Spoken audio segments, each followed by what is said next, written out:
On a des questions ce matin également sur les kits solaires que l'on voit de plus en plus dans les magasins de bricolage. Oui, des panneaux solaires en fait à brancher chez vous sur une simple prise. Ça paraît tellement facile. On l'installe sur son balcon, dans son jardin, on branche et on produit soi-même son électricité. Alors est-ce vraiment rentable? Peut-on devenir son propre fournisseur d'électricité? On va voir ça avec Valentin Gris et Camille Martin. Celui-là, ça m'a pris 5 minutes. Je l'ai ouvert du carton, je l'ai déplié et j'ai branché. Ce kit solaire est le 4e à trôner dans le jardin de Clément. Face à la hausse des prix de l'électricité, il a consenti à un investissement de 2 800 €. Sa facture s'est depuis allégée de 13% l'année dernière, soit près de 400 € d'économie. En fait, on s'est rendu compte qu'on paye le kit une première fois et ensuite, en fait, ça lisse le prix du kilowattheure sur toute la durée de vie du kit. Donc, plus on garde ses panneaux solaires, plus on va peu payer cher son kilowattheure et en fait, c'est rentable tout de suite. Pour maximiser l'impact, il fait tourner ses machines et recharge son véhicule électrique la journée.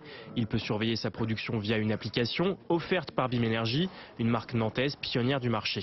On sait dire selon les profils des gens combien est-ce qu'ils consomment grosso modo en kilowattheure et surtout combien de kits il leur faut. L'idée c'est d'avoir un dimensionnement qui soit juste et adapté à la consommation des gens pour être en autoconsommation quasi totale. Ça veut dire qu'on va consommer la quasi-intégralité de ce qui est produit par son kit pour ses propres besoins. Sans recouvrir sa toiture, une opération plus lourde et plus réglementée, il reste aujourd'hui nécessaire d'avoir plusieurs kits pour que les économies soient ressenties. La pose de kit est aujourd'hui conditionnée à une déclaration auprès d'Enedis.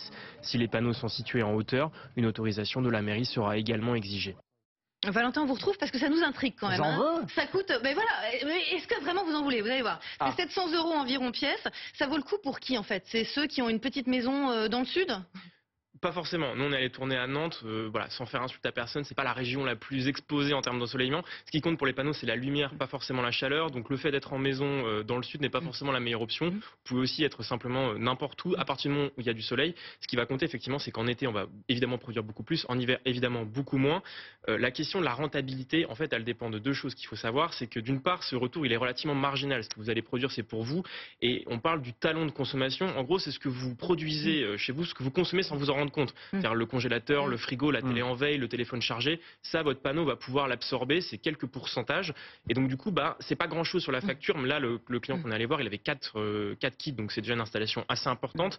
Et lui, il économisait, j'ai dit 13%, sachant qu'il était chauffeur d'électricité. Donc, c'est plusieurs centaines d'euros, quoi. Voilà, plusieurs centaines d'euros. Il y a une rentabilité, et ça, après, c'est le deuxième paramètre qu'il faut compter. Rentabilité au bout de 5-7 ans, sachant que les technologies, elles évoluent assez vite. Donc, peut-être que quelque part, on peut se dire, si vous attendez 1 ou 2 ans, on m'a dit que tous les 2 ans, la technologie évoluait énormément. Et donc, en fait, c'est beaucoup plus efficace qu'il y a 10 ans, par exemple, un panneau solaire. Encore un mot de toutes ces arnaques. Quand on entend panneau solaire, on se méfie aussi sur les installations. Là, c'est beaucoup plus simple et du coup moins risqué. Exactement.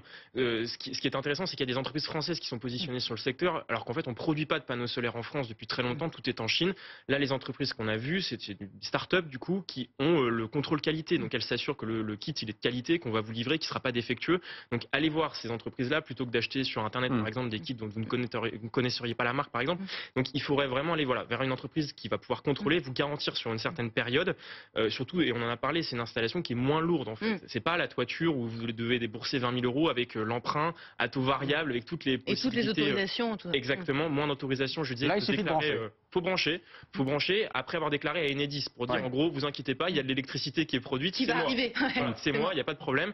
Si vous avez une installation en revanche qui est en hauteur, par exemple, il faut faire attention avec votre mairie parce que vous pouvez être sur une mairie une commune qui est classée, par exemple. Il faut faire attention à ça, à l'urbanisme. Mais globalement, très peu d'autorisation. Et puis voilà, vous pouvez faire jouer une garantie assez longtemps. Vous prenez pas trop de risques en fait financiers avec un emprunt. Donc c'est plutôt variable en fait, c'est plutôt flexible. Ça s'appelle le plug and play. Bah oui, très bien. Ça mérite d'y réfléchir. Merci Valentin. Merci Valentin. Merci Roselyne Dubois. On se retrouve demain, évidemment, et puis on retrouve tout à l'heure à 14h30.